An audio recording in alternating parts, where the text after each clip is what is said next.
Ce sont des hausses de salaire significatives que nous proposons non pas seulement pour les débutants, pour les néo-titulaires, comme nous disons, mais également pour les 20 à 25 premières années de carrière, avec en plus des hausses de salaire en toute fin de carrière, par le passage facilité vers la hors-classe et la classe exceptionnelle. Ça veut dire qu'un enseignant qui a déjà 5 ans d'ancienneté, il sera également augmenté de manière tout à fait significative. Nous avons calculé, les choses sont encore provisoires, que pour un enseignant qui a 5 à 6 ans d'ancienneté, on sera plutôt du côté de 13 à 14% de hausse, à quoi s'ajoute une part variable dépendant de nouvelles missions que nous allons proposer de manière facultative, bien entendu, et qui rajoutera à cela environ 10% supplémentaires. Et donc on a des hausses de salaire qui font partie de la question plus générale encore, qui est celle de l'attractivité du métier. Ça va suffire les salaires pour l'attractivité? Non, ça ne suffit pas.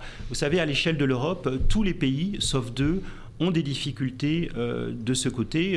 Il y a un problème de recrutement un peu partout, y compris dans les pays comme l'Allemagne, par exemple, où les salaires sont significativement plus élevés qu'en France. Donc on voit bien que la question des salaires n'est pas la seule question. Il y a d'autres questions, ce sont des conditions de travail, ce sont les carrières. Aujourd'hui, les jeunes envisagent la carrière d'enseignant de manière assez différente de ma génération. On n'entre plus dans le métier pour que ça se termine obligatoirement par un pot de retraite 40 ans plus tard, mais on veut pouvoir être enseignant 10 ans, par exemple, et puis faire autre chose. Ou bien ce sont des secondes carrières. On a été ici et là dans l'entreprise, par exemple, et vers 40 ans, on veut être enseignant. Et or, le modèle de carrière classique ne favorise pas ce type de changement. Il faut donc réfléchir à tout cela. Il faut aussi favoriser des nouvelles pratiques, travailler sur toutes sortes de questions bien au-delà de celle du salaire, mais reconnaissons quand même que le salaire, c'est un élément important d'attractivité.